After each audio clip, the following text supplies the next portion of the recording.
everybody, it's Dr. Bam.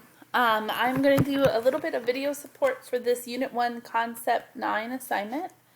And in your Unit 1 Concept 8 assignment, you will have listed guidelines that you should be using to help guide children's day-to-day behaviors. And these guidelines apply as objectives for all children of multiple ages, hence the way this question is.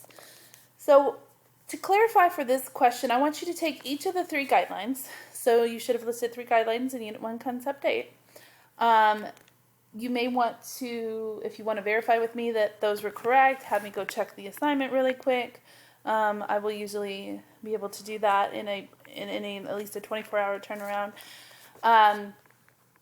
And so once you know that those are correct, I want you to take each of the three guidelines or if you're, and you may be pretty confident that you have them correct, in which case go on forward. And our book does a good example of outlining how they would look differently, but please don't use the straight examples out of the book. I want you to think of your own. And I want you to say, for guideline 1, which is this is what it would look like for a toddler, for a preschooler, for a school ager. Or you can choose and do all three guidelines. So you can say a toddler, guideline 1 would look like this, guideline 2 would look like this, guideline 3 would look like this.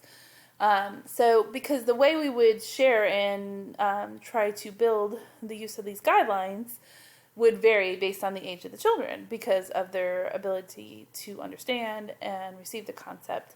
So we're obviously going to go from very simplistic to more developed. So toddlers are going to be more straightforward, where school-age children are going to be somewhat involved and maybe even in their own decision-making in regards on how to implement the guidelines. So to clarify, you need to make sure that you discuss each of the three guidelines with each of the age groups. So you can either do it by guideline and say guideline 1, which is what I probably think would be the easiest. If I was doing it, I'd probably do it this way.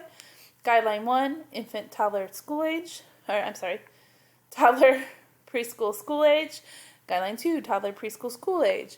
And then that way you only have to list the guideline once, because you need to make sure that I can clearly understand which guideline you're discussing and which age group you're discussing.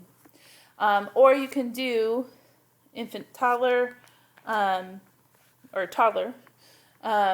18 months to 3 years is considered toddler for our textbook. So you might want to say toddler, guideline 1, which is this, should look like this. Guideline 2, which is this, should look like this. So I just wanted to kind of clarify that because sometimes it can get a little confusing. Please let me know if you have any questions.